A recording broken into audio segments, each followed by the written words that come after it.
Bismillahirrahmanirrahim. Assalamualaikum warahmatullahi wabarakatuh. Hello all. We from Group 4 of PBI 4, Winra dan Fata Palembang. Today, we will explain about style, context, and register. Before that,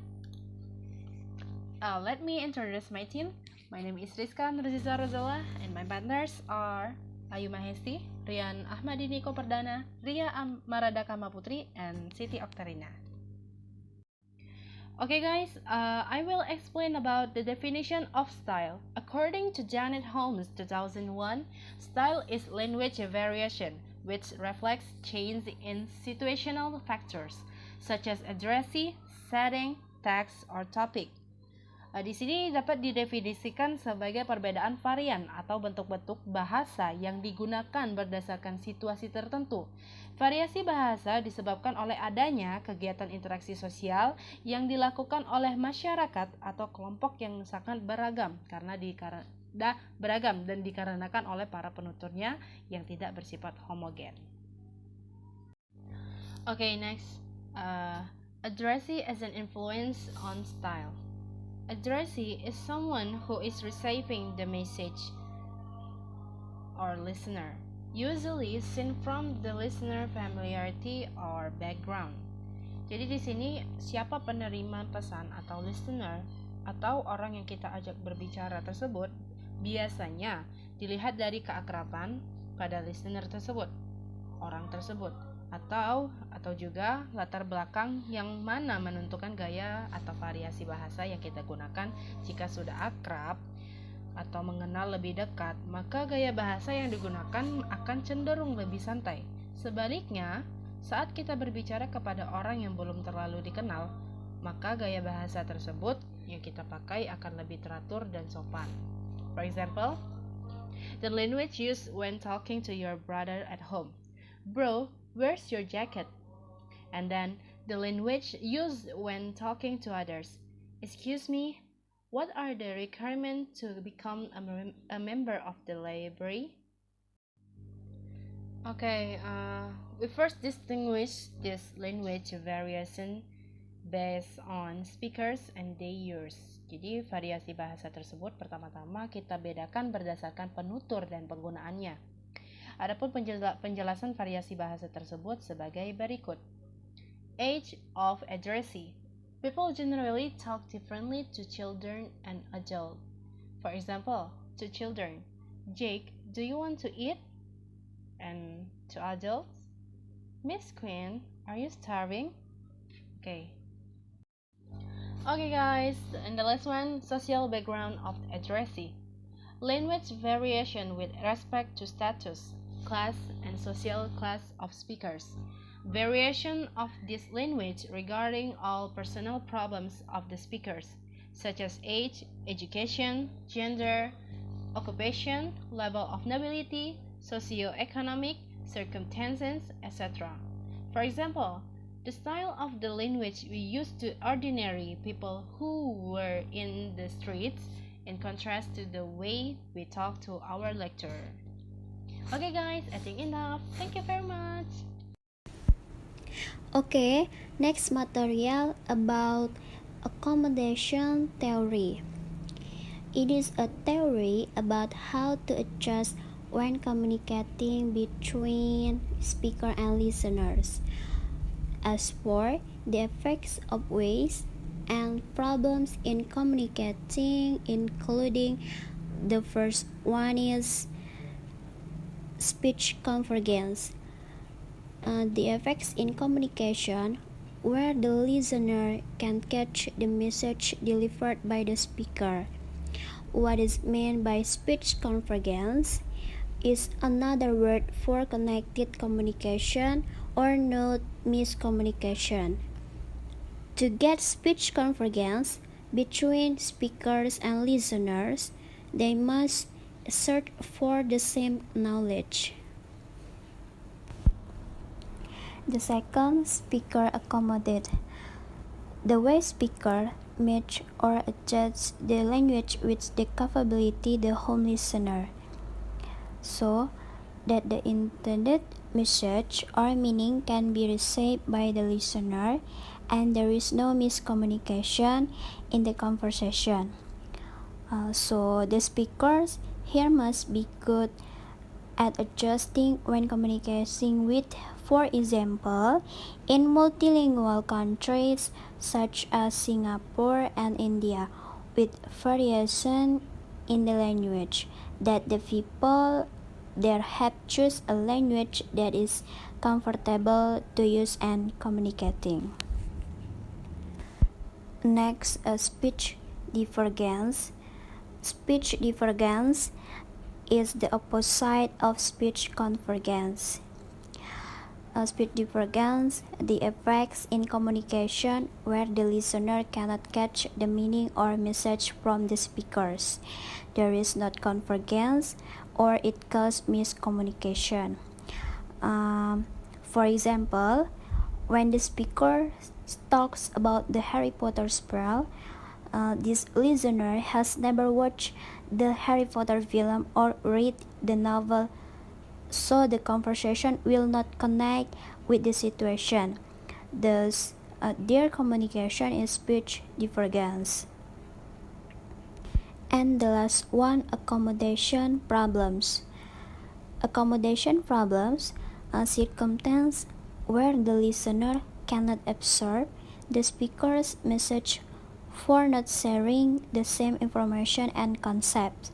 If there is no disconnect, communication in a text or spoken conversation, the listener can ask the speaker how to convey your message. But if the case of communication that is not connected occurs in written text, for example, when we read a book, then to find the content of the message intended by the author is by looking for knowledge sharing by searching the internet or reading in books. Okay, that is now. Let's move on to next materials presented by Ayu Mahesti. Okay, my name is Ayu Mahesti. In the previous explanation, we know about the style in language. Now, let's continue the next material about context in a language. Definition of context is: context in a concept is a schematic structure that is in the mind, each of the human mind. In semiotics, linguistics, sociology, and anthropology, context refers to the object of entity surrounding a focal event. In this discipline, it is usually a communicative event of some kinds.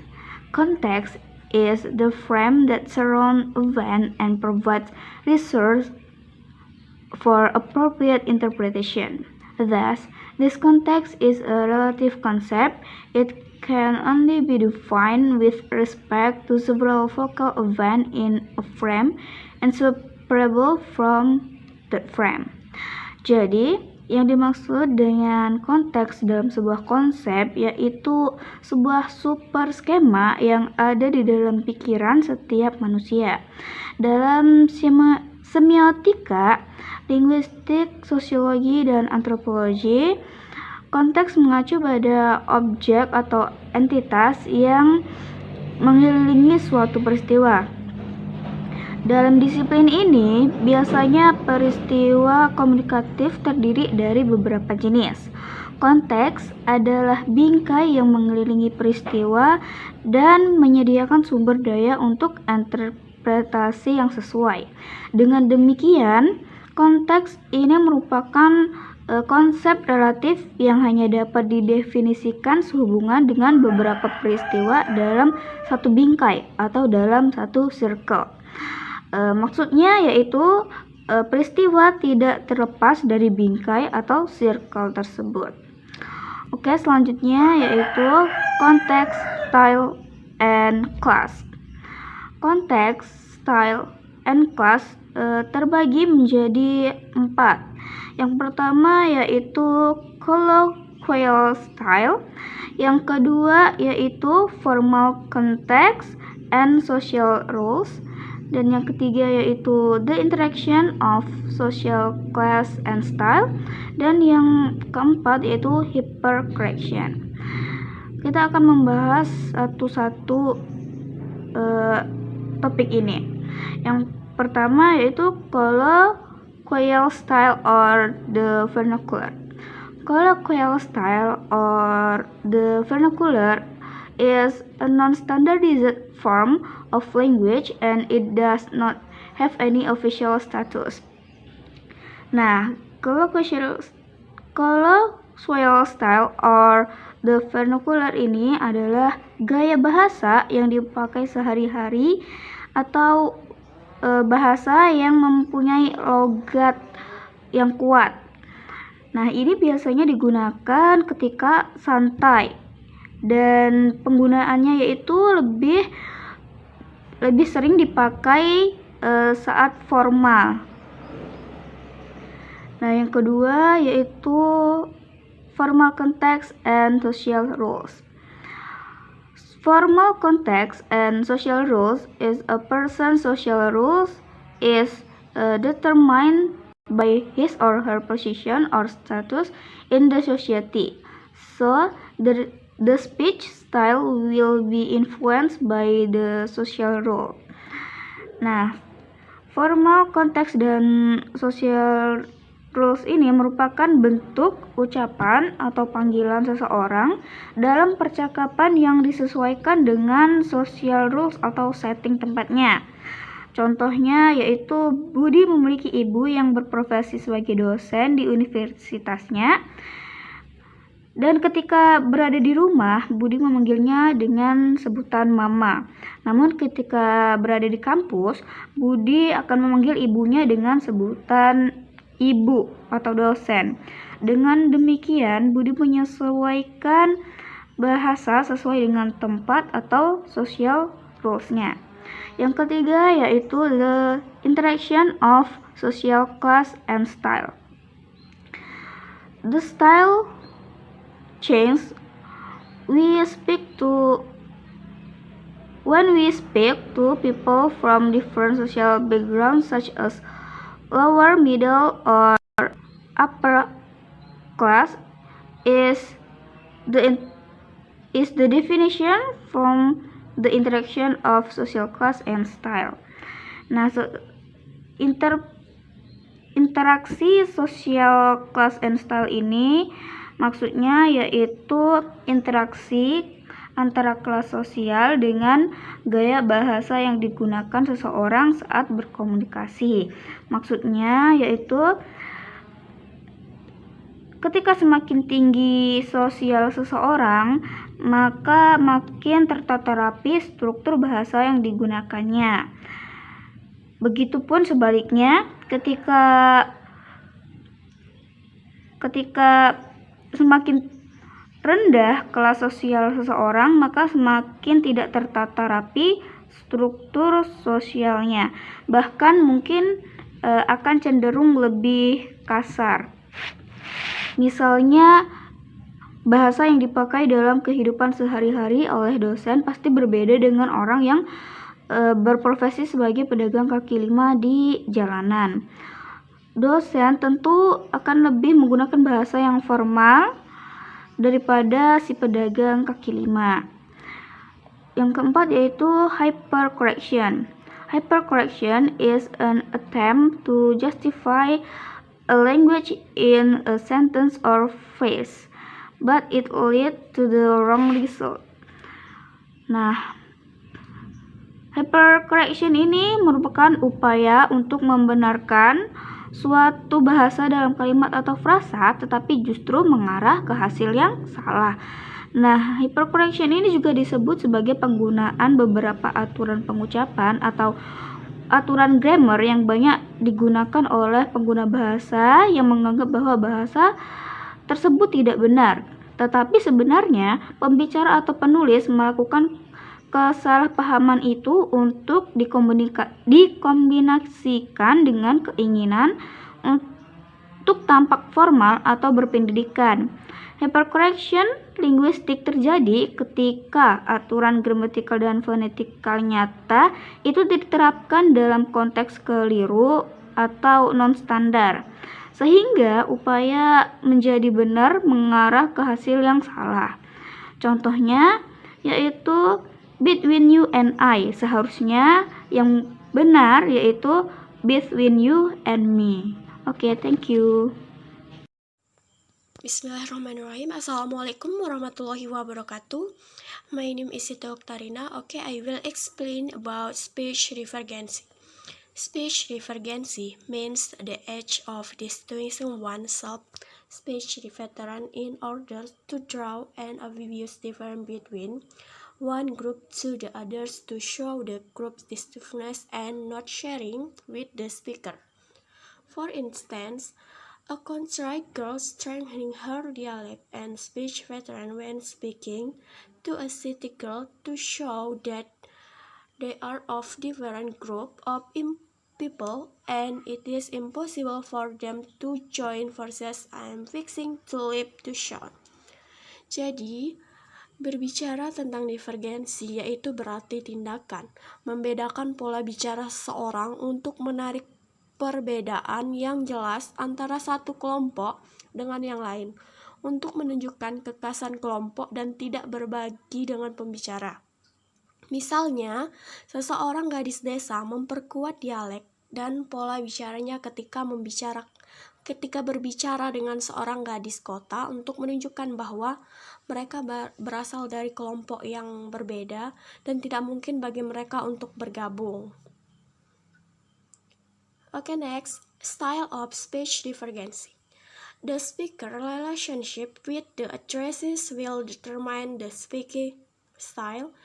A relationship status is determined by relative social distance or solidarity such as addresses, gender, age, setting, and social background. Jadi, style of speech divergency ini adalah hubungan pembicara dengan lawan bicara akan menentukan gaya berbicara atau status hubungan ditentukan oleh jarak relatif atau solidaritas seperti jenis kelamin penerima, usia, pengaturan, dan latar belakang sosial.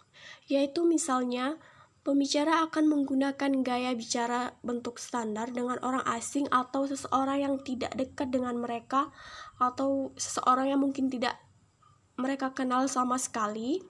Contohnya seperti membantu pelanggan di toko retail, namun penutur menggunakan gaya bicara yang lebih santai dan santai ketika berbicara dengan seorang yang dekat dengannya seperti teman-temannya. Oke, selanjutnya accommodation theories, yaitu accommodation theory is a process where people adapt and change their pronunciations or speech style according to the addresses. The purpose is mainly to ensure a smooth and understandable conversation to happen between them and to make the addresses feel comfortable. For instance, an adult might use simple choices of vocabulary when he speaks to a child. Yaitu, teori akomodasi adalah seorang di mana yang menyesuaikan dan mengubah pengucapan atau gaya bicara mereka sesuai dengan lawan bicara. Dengan kata lain, itu terjadi ketika orang menyesuaikan cara berbicara mereka agar sesuai dengan orang yang mereka ajak bicara, yang mungkin berbeda dalam hal perbedaan usia, jenis kelamin, dan juga peran sosial. Tujuannya terutama untuk memastikan percakapan yang lancar dan dapat dimengerti terjadi di antara mereka untuk membuat lawan bicara merasa nyaman. Misalnya orang dewasa mungkin menggunakan pilihan kosakata yang lebih sederhana ketika dia berbicara dengan seseorang anak. Oke, selanjutnya yaitu register. Register describe the language used by group of people with common interests or professions. It may also refer to the language used in situations associated with such group and is also known as an occupational style. For example, there might be different register variation in communicational situation consisting of a group of doctors, sport commentators, trying football matches, legislative representative in the course, and also volitionals doing manifesto for an upcoming election. Yaitu, register menggambarkan bahasa yang digunakan oleh sekelompok orang dengan minat atau profesi yang sama. Ini juga dapat merujuk pada bahasa yang digunakan dalam situasi yang terkait dengan kelompok tersebut. Dan juga dikenal sebagai gaya kerja, misalnya, mungkin ada variasi register yang berbeda dalam situasi komunikasi yang terdiri dari sekelompok dokter, komentator olahraga selama pertandingan sepak bola, perwakil legislatif di pengadilan, dan juga politisi yang melakukan manifesto untuk pemilihan mendatang.